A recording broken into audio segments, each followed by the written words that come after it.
Yo, what's up guys, the Insane Game Freak here. Few quick things I want to go ahead and point out before we get into the whole point of this video. Amazon affiliate link in the description. All you have to do is just click that link and buy something on Amazon. You help me out, support the channel. It doesn't cost you anything. There's no detriment to you whatsoever. There's nothing extra you have to pay for. It's just helping me out just by using the link to buy things. I appreciate that. Crunchyroll link in the description. And oh yeah, Right Stuff affiliate link in the description. So same thing as Amazon. If you buy something from Right Stuff through clicking that link, helps me out, and it has no extra cost towards you.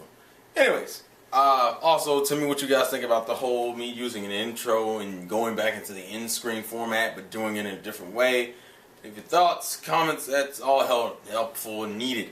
Anyways, getting into the main point of the video, we are going to talk about anime character deaths. Okay, so what kind of brought this up is kind of, once again, that whole fandom against, hardcore versus, chilled out fandom. Granted, that can be applied to anything, but what I'm specifically referring to is that series that are taken a lot more seriously versus series that are not.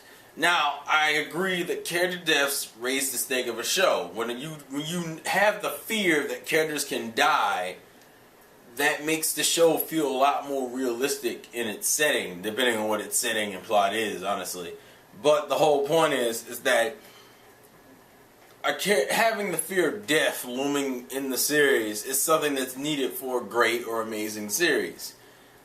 But I feel like people don't realize that this can also be a downfall of a series. See, the thing that kills me is that every time you bring up the concept of character deaths in anime, it's always such an amazing thing. You really rarely hear anyone complain about a character dying in an anime, except for that immediate gut reaction of, oh no, they killed a character I like. But it's never like, you never call that good. No one ever calls that bad storytelling when a character dies. But here's the thing that kills me. When it comes to anime and honestly just any form of storytelling or media in general, you have two types of deaths.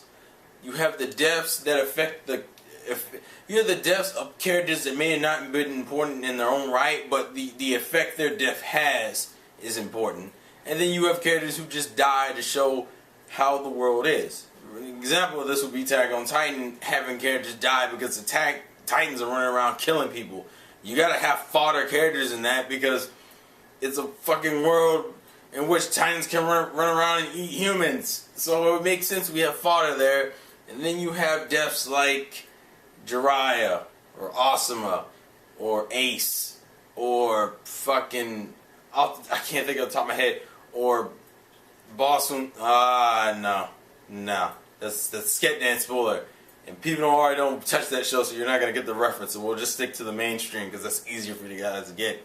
Technically, Genkai's death, before she was revived, her death had the same kind of, or Kuwabara for that matter, actually, but those are not real deaths because the characters don't actually die, but they died for a little while. And it's not the point. Moving on. But here's what kills me. People seem, it's like you have these two types of deaths. Usually these are the two types of deaths you're dealing with in anime. But people always seem to think every death is that super important death versus fodder death. And people will take fodder death and put it to that level just for the fuck of it, and it never makes any sense. And then you'll praise a show on fodder death. And see, and people go, well, what's the difference between a fodder death and, an important death? Well, usually, the character, if it's an important death, you at least know the character's name and a personality quirk. At the very least, you should know that much. What irks me is that you have shows in which you have characters who, at the very most, get to talk. And, actually have a voice. And then die, and then people go, oh man, the anime's so grimy because fucking they killing off characters left and right. I'm like, you mean the fodder character that's only said 2 lines of dialogue and I'm supposed to care? That's the other problem I always have, is that people act like they're emotionally attached and they give this emotional investment into a show for fodder dying, but they're fodder. They're not meant to be emotionally important. So the fact that you're using the whole emotional ties thing as a reasoning for praising the fodder dying in the first place doesn't make any sense. Because it's like, oh man, they killed fodder. This anime is so emotional. Wait, they killed fodder. How the hell is that emotional? You don't even know these characters' names. And I'm going to use Attack on Titan as another example. Attack on Titan had characters in which I think talked, but then died, and then people were like, man, this is getting deep. What? How? How is this shit getting deep? It's the same shit that kills me. It's like, it's kind of like for example, I'll take Naruto for example. You know how Naruto has those filler episodes where they usually focus on some bullshit filler ninja that isn't important? To me, having that filler character die is more important than having just a character that had spoken 2 lines and then they may die. But at the same time, they're fodder. They're not even the main cast. Shit, in Naruto's example, they don't fucking exist in the real story. So it's like, oh no, fodder ninja died. But that's the thing. People don't care about the fodder ninja in the Naruto filler. So why do you care about 2 characters that have said like 2 lines in Attack on Titan? It's the same goddamn logic. But for whatever reason, the only deaths that matter are the deaths. It's like as long as a character dies, it's perfectly fine. And it's like, listen, I understand that death is a powerful thing. But then we also run into the other problem that a lot of darker shows, I think Berserk from what I hear has this problem. Granted, I'm basing this off of what I've heard, not off of what I've actually seen, so don't take this like on a hate thing for Berserk or Attack on Titan for that matter. Just understand where I'm coming from. From what I hear, Berserk has this problem where it constantly kills characters per arc. Now, there's a difference between killing, as I said, there's a difference between killing fodder and important characters. From what I hear, they kill like arc important characters every damn arc. Like to the point where you don't expect anyone to live every time you're introduced to a new character if it's not like Guts or Casca or fucking, what's the dude's name, Griffith? Like that's what I usually hear. And this goes into the other problem with anime character deaths, or as I say, just deaths in general. I'm going to say anime deaths particularly because of for the sake of the discussion is anime deaths. Dying can get redundant. And I know that sounds kind of fucked up, but understand where I'm coming from. When you constantly are exposed, listen, the fear of death is what keeps you on your toes and makes you take the series seriously. What hurts the series though is when you consistently kill characters over and over again. What do I mean? In Berserk's case, the best example would be if an arc were to introduce these characters using with their own personal quirks and attitudes, and you consistently kill those characters while reintroducing new characters that fill in the same shoes that the previous characters did. That gets redundant. I don't want to see a character die every arc because then my emotional attachment gets taken away. See, a good anime knows how to knows when to pull in and take out punches.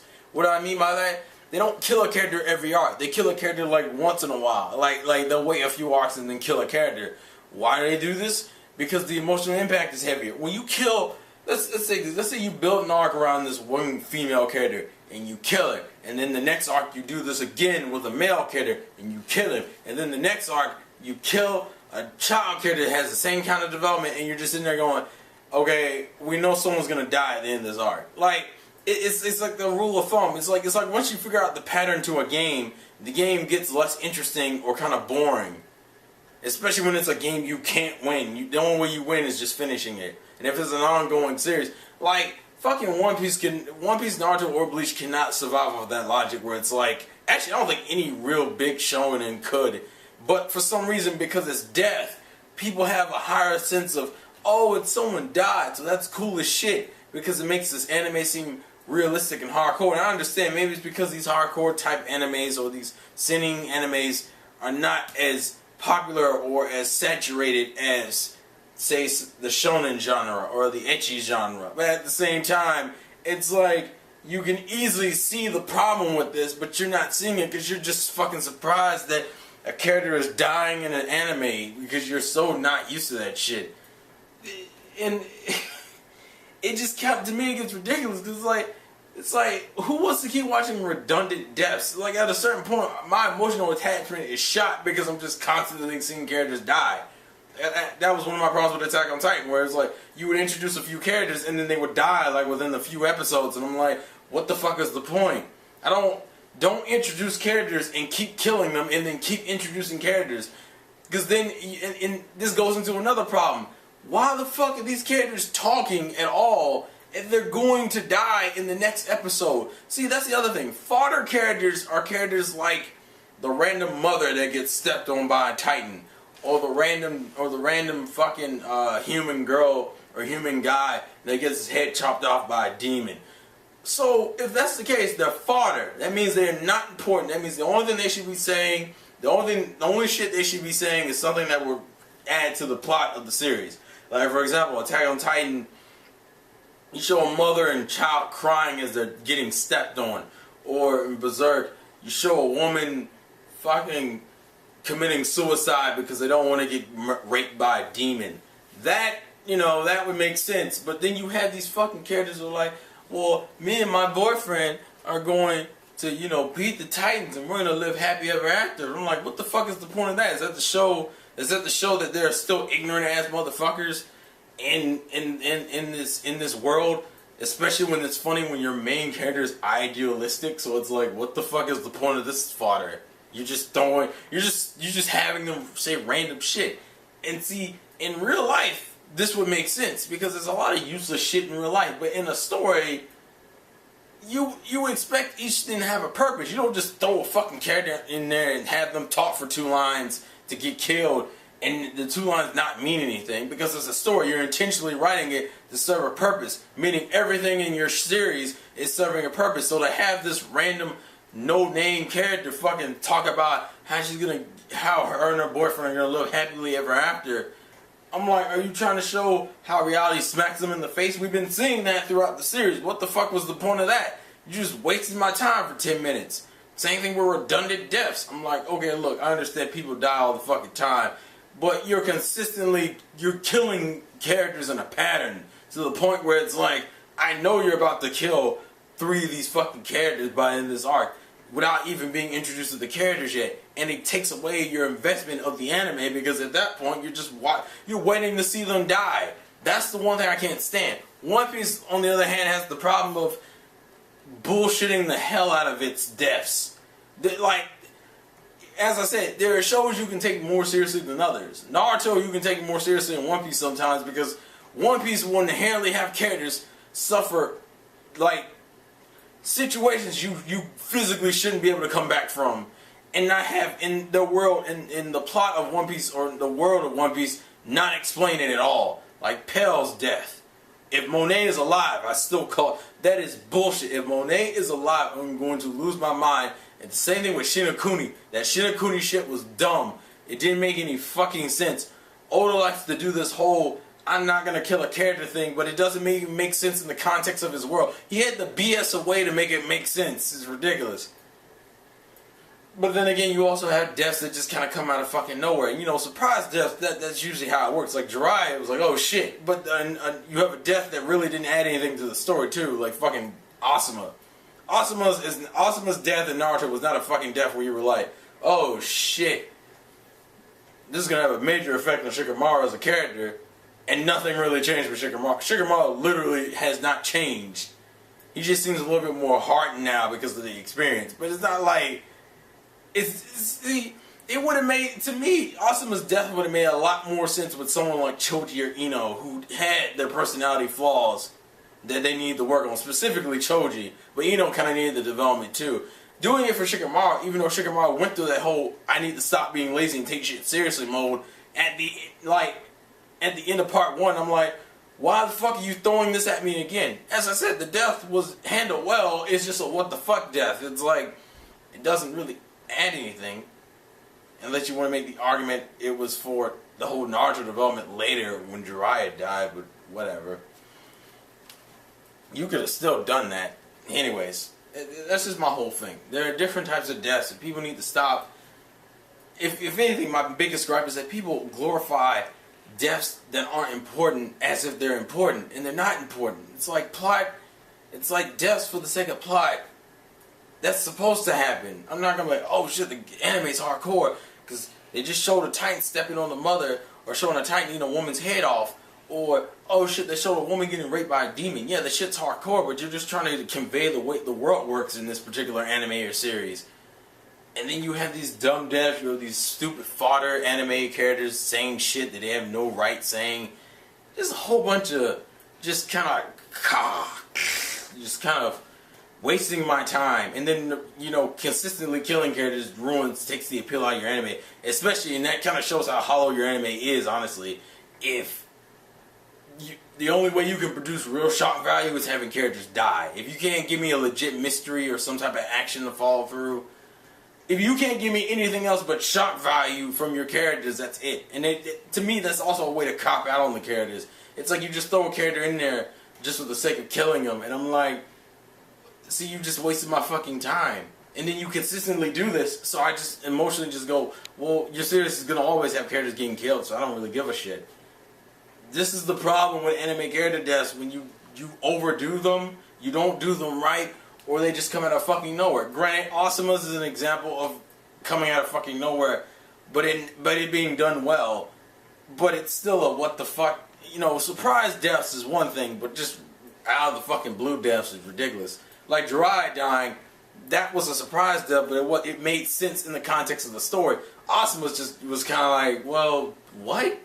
Well, shit. It's kind of like Neji's death. Neji was just kind of like, what was the point of this? And it's funny because he could have did this with any character. That's the other thing you can tell from character deaths. Usually it's fairly personalized. Neji's death isn't that personalized. You could literally switch out Neji with any random character. But the thing is, it was like, we got to pick somebody who's fairly close to Naruto in order to make the speech work.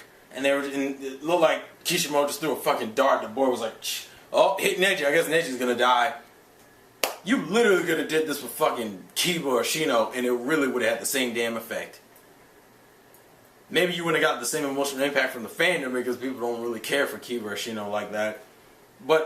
And that's what I really felt like that was, just a shock value death, not a real death. But now I'm just kind of spazzing on Pacific deaths, but you get the point. So please leave your thoughts and comments in the comment section below. Thank you guys for watching. Check out my last video. There'll be an annotation right after this. Life's a game, play to win, and I will catch you guys later. Peace. Because a lot of the games that come out nowadays, especially the shooter crowd, there's been a lot of online multiplayer games. No one wants to develop, no one wants to go through the effort, no third-party developer is going to want to go through the effort of designing the netcode behind a third-party title that